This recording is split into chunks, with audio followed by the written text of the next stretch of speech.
നമസ്കാരം. മിടിച്ചവർ തുടങ്ങുന്നു. ആദ്യം പ്രധാന വാർത്തകൾ നോക്കാം.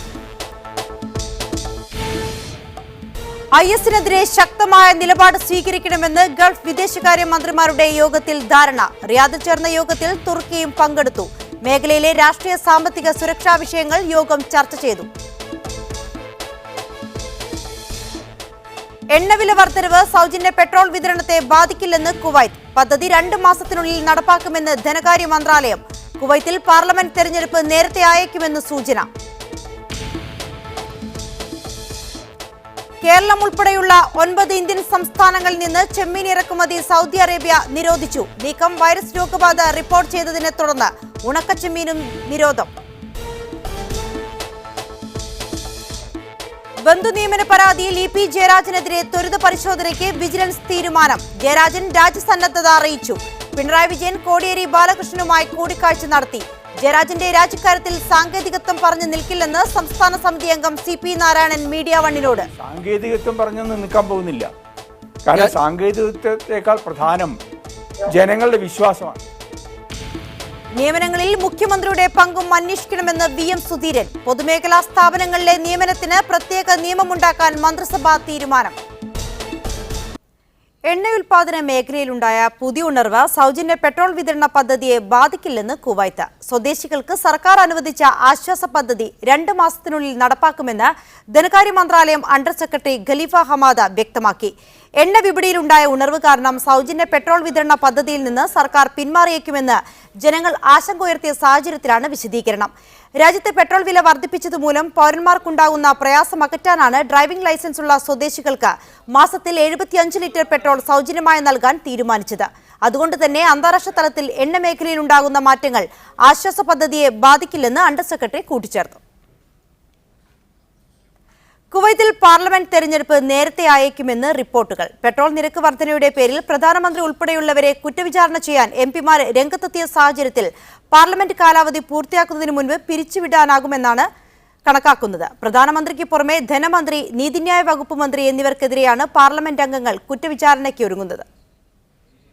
2017 ഓഗസ്റ്റ് 6 വരെയാണ് നിലവിലെ പാർലമെന്റിന്റെ കാലാവധി. ജൂലൈ 27-ന് പൊതുതെരഞ്ഞെടുപ്പ് നടക്കുമെന്ന് നേരത്തെ പ്രഖ്യാപനമുണ്ടായിരുന്നു. പുതിയ സാഹചര്യത്തിൽ അമീർ പ്രത്യേകാധികാരം ഉപയോഗിച്ച് പാർലമെന്റ് പിരിച്ചുവിട്ടാൽ തെരഞ്ഞെടുപ്പ് നേരത്തെ അയക്കും.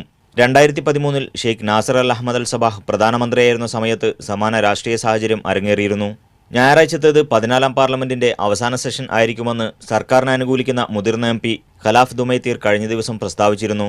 സ്പീക്കറുമായി നടത്തിയ കൂടിക്കാഴ്ചയ്ക്ക് ശേഷമാണ് MP ഇത്തരത്തിൽ പ്രസ്താവന നടത്തിയത് എന്നത് കാലാവധി പൂർത്തിയാക്കുന്നതിനു മുമ്പ് പാർലമെന്റ് പിരിച്ചുവിട്ടേക്കുമെന്ന റിപ്പോർട്ടുകളെ ബലപ്പെടുത്തുന്നതാണ്.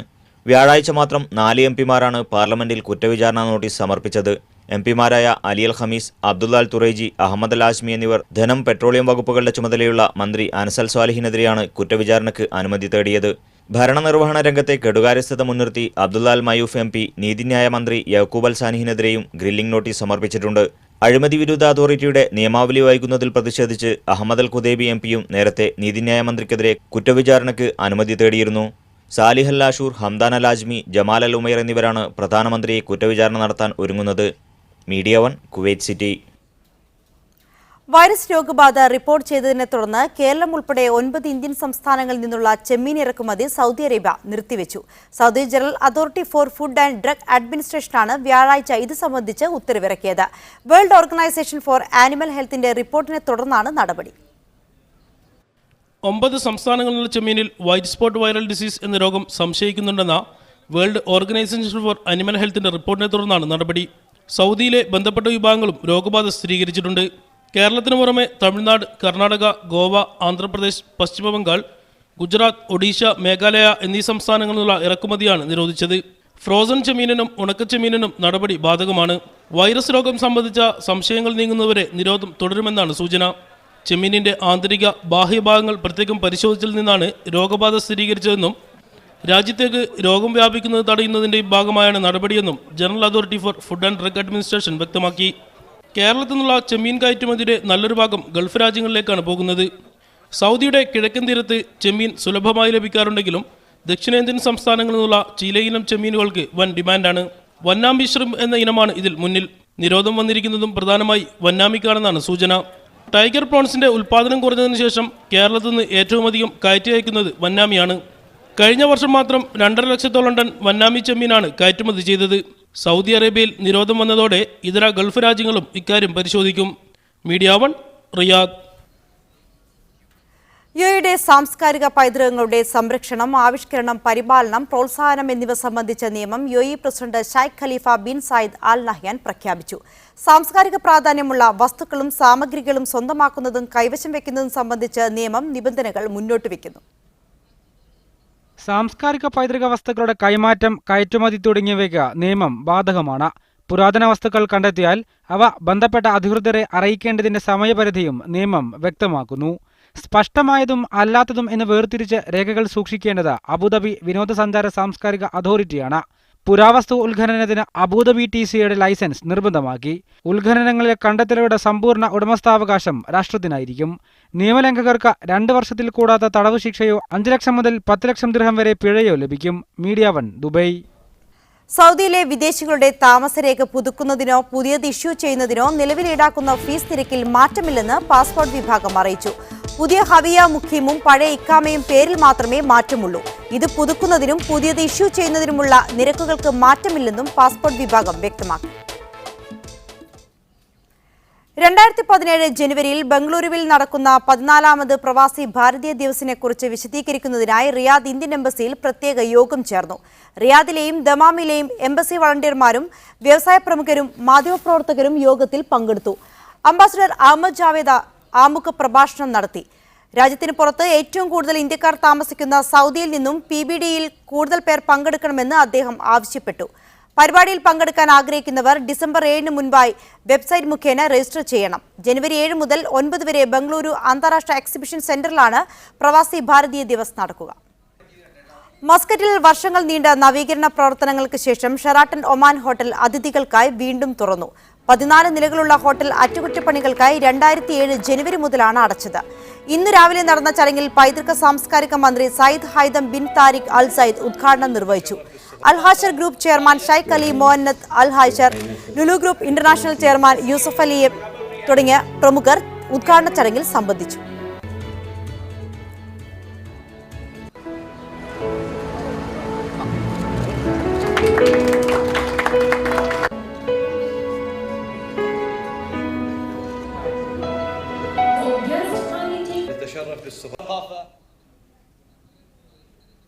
ദുബായ് ഹിറ്റ്ജെറ്റ് ഹോങ്കോങ്ങിന്റെ ഓണാഘോഷം നടന്നു. തിരുവാതിര, മലയാളി മങ്ക, പുരുഷ കേസരി തുടങ്ങിയ കലാപരിപാടികൾ അരങ്ങേറി.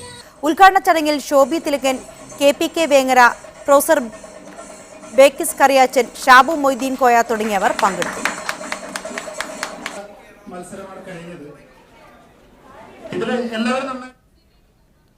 ഖത്തർ കേരളീയം സാംസ്കാരികോത്സവത്തിന്റെ ഭാഗമായി ഖത്തറിലെ മലയാളി വിദ്യാർത്ഥികൾക്കായി ഫ്രണ്ട്സ് കൾച്ചറൽ സെന്റർ സംഘടിപ്പിക്കുന്ന സ്കൂൾ കലോത്സവം ഒക്ടോബർ 21 വെള്ളിയാഴ്ച ശാന്തിനികേതൻ ഇന്ത്യൻ സ്കൂളിൽ നടക്കുമെന്ന് സംഘാടകർ അറിയിച്ചു.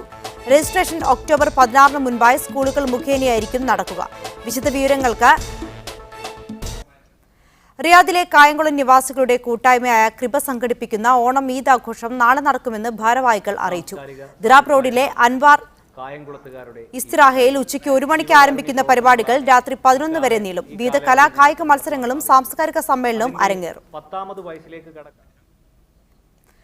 മീഡിയ 1 ചാനലിലെ ട്രീറ്റ് പ്രോഗ്രാം അവതാരകൻ ഷെഫ് അനിലിന്റെ പിതാവ് കുര്യാത്തി പുത്തൻകോട്ട വീട്ടിൽ C. വിജയപ്പൻ നായർ നിര്യാതനായി. 79 വയസ്സുണ്ട്. Lulu group chief communication officer Nandakumar, Sindhu Nair എന്നിവരാണ് മറ്റു മക്കൾ. സംസ്കാരം വെള്ളിയാഴ്ച രാവിലെ 10 മണിക്ക് തിരുവനന്തപുരം തൈക്കാട് ശാന്തി കവാടത്തിൽ നടക്കും. സ്പോൺസറുടെ ചതിയിൽപ്പെട്ട് കുവൈത്തിൽ കുടുങ്ങിക്കിടക്കുകയായിരുന്ന തമിഴ്നാട് സ്വദേശികളായ മത്സ്യത്തൊഴിലാളികൾ ശനിയാഴ്ച നാട്ടിലേക്ക് മടങ്ങും. സ്വദേശി സഹോദരന്മാരുടെ സ്പോൺസർഷിപ്പിൽ മത്സ്യബന്ധന വിസയിലെത്തിയ കുളച്ചൽ സ്വദേശികളായ 3 യുവാക്കൾക്കാണ് സാമൂഹ്യ പ്രവർത്തകരുടെയും ഇന്ത്യൻ എംബസിയുടെയും ഇടപെടലെ തുടർന്ന് തിരിച്ചുപോക്കിനുള്ള വഴി തെളിഞ്ഞത്. ജോലിയും കൂലിയുമില്ലാതെ കുവൈത്തിൽ ദുരിതജീവിതം നയിച്ചിരുന്ന കുളച്ചൽ സ്വദേശികളായ യുവാക്കളുടെ കഥ മാസങ്ങൾക്ക് മുമ്പ് മീഡിയ 1 റിപ്പോർട്ട് ചെയ്തിരുന്നു. മത്സ്യബന്ധന വിസയിലെത്തിയ 12 യുവാക്കളായിരുന്നു ഭക്ഷണവും താമസ സ്ഥലവും കിട്ടാതെ പ്രയാസപ്പെട്ടിരുന്നത്. 11 മാസം ജോലി ചെയ്തിട്ടും ശമ്പളം ലഭിക്കാത്തതിനെ തുടർന്ന് ഇവർ ഇന്ത്യൻ എംബസിയെ സമീപിച്ചിരുന്നു. ഓരോരുത്തരും 2000 ദിനാർ വീതം തനിക്ക് നൽകാനുണ്ടെന്ന് വ്യാജരേഖയുണ്ടാക്കി സ്പോൺസർ നൽകിയ കേസിൽ കോടതി ഇവർക്ക് യാത്രാവിലക്ക് ഏർപ്പെടുത്തിയിരുന്നു.